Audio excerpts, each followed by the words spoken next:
विषय भोग कर्म से ये दो काम। किसी व्यक्ति का लौकिक कार्यों में बहुत अधिक आसक्ति भी बनी रहे, उसमें बहुत अधिक भावना भी लगी रहे, बनी रहे, और उसका क्या होता रहे, धर्म ध्यान भी चलता रहे, नहीं हो सकता। धर्म ध्यान होगा तो जैसी अभिलाषा है उसके अंदर नहीं होगी। जितना व्यक्ति धार्मिक किस्म का होगा, आप देखना उसकी विरक्ति भाव उसके अंदर में उतने अधिक होंगे। ये परीक्षा है कि जिसका धर्म ध्यान में मन लग रहा है, अब धर्म ध्यान में मन लग रहा है तो उसका सांसारिक कार्यों में मन नहीं लग रहा है, उदासता आती है, उसके अंदर में अरुचि भाव उत्पन्न होते हैं। कितनी भी उसके लिए अनुकूल सामग्री मिले, कितने भी बहुत सारे भक्त मिल जाए, सब कुछ हो जाए, लेकिन उसके प्रति उसकी आसक्ति भाव नहीं जगेंगे। क्यों? उसका धर्म ध्यान में मन लग रहा है।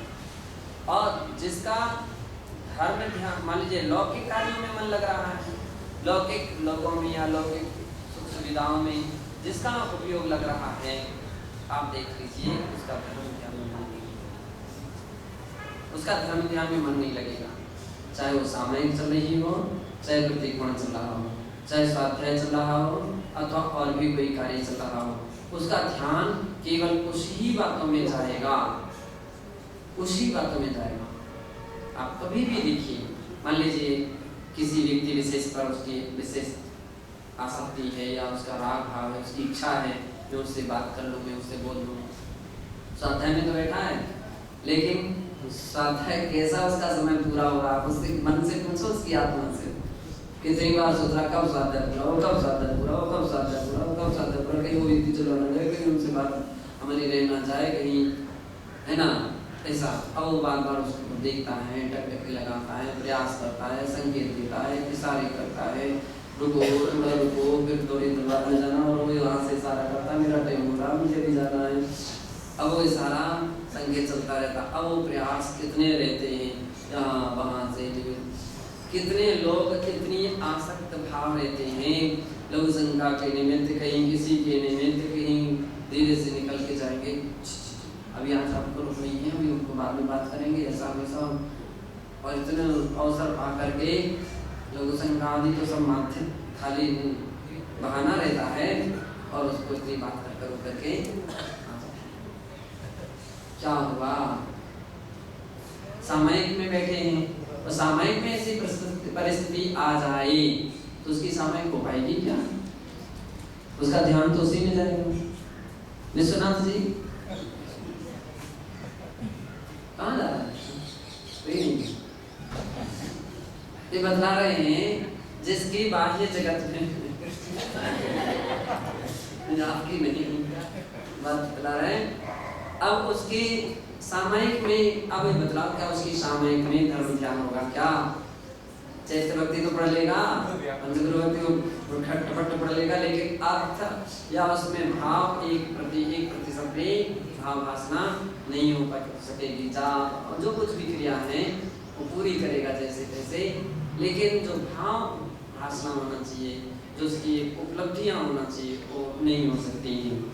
इसलिए आचार्य महाराज कहते हैं यहाँ पर कि भैया जो ऐसा जो मिथ्या दृष्टि जीव है, जिसका धार्मिक श्रद्धा, धार्मिक भावना ही जिसकी नहीं होती है, तो उसके जीवन में पापानुबंधी पाप होता है, पाप को बांधने वाला पाप। और सम्यक दृष्टि जीव क्या रहता है?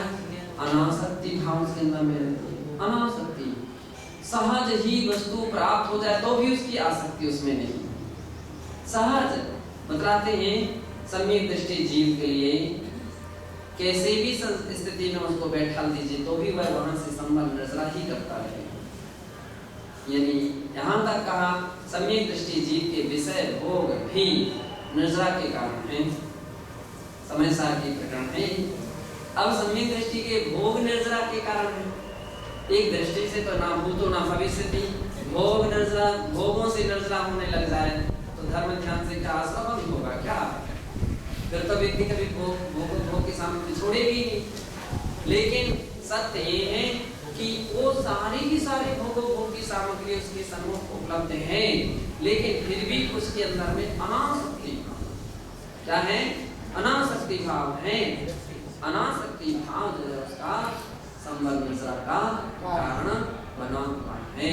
चक्रवर्ती आदि ऐसे भरत चक्रवर्ती जैसे व्यक्ति 6 खंड का राज्य का पालन कर संचालन करते हैं, लेकिन फिर भी अपनी आत्मा की ओर अभिमुखता बनी रहती है। इसलिए यूं कहते घर में भी वो बैरागी है, घर में भी। अब ऐसे व्यक्ति का वह विषय भोग भी, वह मोह, वह राग भी संवर का कारण बना हुआ है, निर्जरा का भी कारण बना हुआ है।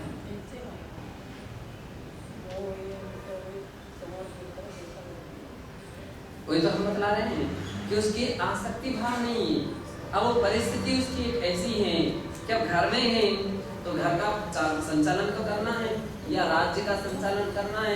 6 खंड का चक्रवर्ती है, उसकी जिम्मेदारी है, वो जिम्मेदारी उसके लिए पूरी की पूरी करना है। लेकिन सब कुछ होने पर भी उसका अभिप्राय आत्मा की अभिमुखता बनती है। जैसे कि अपने लिए रामचंद्र जी के जो छोटे भाई भरत थे, भरत से सारा उदाहरण स्पष्ट हो जाता है कि भरत की तरह सम्यक दृष्टि जी अपना समय व्यतीत करता है।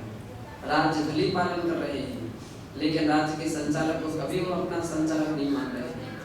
राज्य का संचालक तो राम की चरण पादुका, सिंहासन पर उन्होंने क्या किया, चरण पादुका स्थापित कर दी। वो राज सिंहासन राज उनका है, हम तो उनके सेवक हैं। सेवक है, सेवा का काम है ना। जो सेवक की तरह संसार में सम्यक दृष्टि रहता है वो संबंध रचना का कारण होता है। अनासक्ति भाव से निर्मल रहते हैं, आसक्ति भाव नहीं रहते। दूध, पेड़ा, घी, खीर खाना कोई बुरी बात नहीं है, खूब काजू किशमिश खाओ, कोई परेशानी नहीं है। लेकिन आसक्ति भाव को पहले छोड़ो। किसको छोड़ना है? आसक्ति भाव। और कुछ भी ना खाओ और आसक्ति ना छूटे तो फिर आश्रयबंध है, और वहां लेने पर भी आश्रयबंध नहीं।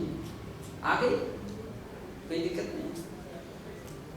व्यक्ति अपनी सावधानता से, अपनी सांस, अपनी मर्यादा, अपनी जन्म से प्रकृति की आधार लेता है, उस प्रकार की त्याग तपस्या भी करता है। उनका ये सब सामग्री लेना उचित है। खूब खाए, खूब काजू किशमिश खाना चाहिए, लेकिन उसके अनुसार उपास आदि भी करते रहना चाहिए, तो उनके लिए कोई दिक्कत नहीं है। और जो ऐसा नहीं करते हैं वे अपनी संयम साधना कैसे कर सकेंगे, अपने शील संयम की रक्षा कैसे कर सकेंगे? इतनी कुछ तप त्याग नहीं है। 2-2 बार 3-3 बार जा रहे हैं, आ रहे हैं, फिर जा रहे हैं, फिर आ रहे हैं। एक बार को भी साधु जन जाना अपनी साधना में बाधा मानते हैं। क्या उनको एक बार कहीं शौचालय के लिए जाना पड़े तो 1 घंटा हमारा उसमें खराब हो रहा है। 1 घंटे अनुसार तय करते, तप करते, अध्ययन करते, चिंतन करते, याद करते, कितना सारा। लेकिन जिसको 2 बार जाना पड़े, 3 बार जाना पड़े, तो फिर 4 बार जाना पड़े, फिर यूं कहा जाता है कि ब्रेक क्यों नहीं लगते हैं? इच्छा पर लगे या ना लगे, पहले वस्तु पर ब्रेक लगाओ, पहले सामग्री पर ब्रेक लगाओ। उसने दे दिया, उसने रख दिया और उसने हम देख ही नहीं पाए, ऐसा हो सकता है?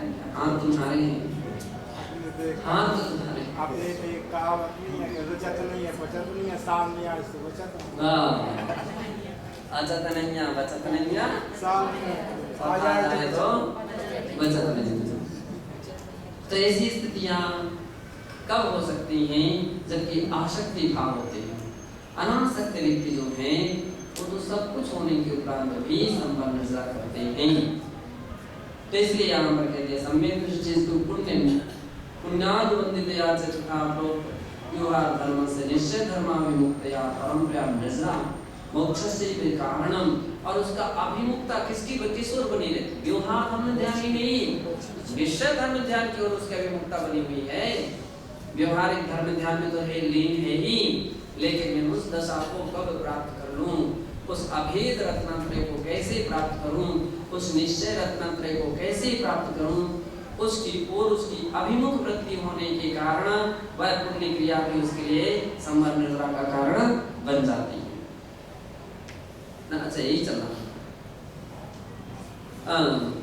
पूर्व पुण्य भेदा भेद रत्नत्रय आराधना रहित ही नहीं, भेदा भेद रत्नत्रय की भावना से रहित शुद्ध दृष्ट सुतानुभूत भोगाकांक्षा निदान बंद परिणाम से देना, देखे हुए सुने हुए अनुभव में लाए हुए जो भोगा की इच्छाएं हैं उस रूप जो निदान बंद है उस परिणाम से सहित यानी निदान बंद रूप परिणाम से सहित जीव के द्वारा यद उपार्जितम जो उपार्जित किया गया है वह पूर्ववे तदेव मद अहंकारम जनयति, वह आने वाले भाव में क्या करता है, मद या अहंकार को उत्पन्न करता है।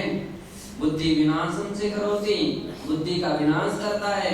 नाचे पुनः सम्यक्वादि गुण सहितम, लेकिन सम्यक्वादि गुणों से सहित प्राणियों के कौन से, भरत सगर राम पांडवादि पुण्य बंधवत, भरत सगर राम पांडव इत्यादि की पुण्य की तरह कि पुण्य तो इसलिए है, पुण्य के उदय से अनेक प्रकार का वैभव प्राप्त हुआ है, फिर भी मद अहंकार आदि विकल्पम त्यक्त्वा मोक्षं गता, वे इन सारे वैभव को पा करके सभी प्रकार की सुख सुविधाओं को पा करके भी मद अहंकार का त्याग करके अर्थात उसमें लिप्त ना होते हुए मोक्षं गता क्या हुए हैं, वे मोक्ष को प्राप्त हुए हैं, उनका निर्वाण हुआ है, मोक्ष हुआ है।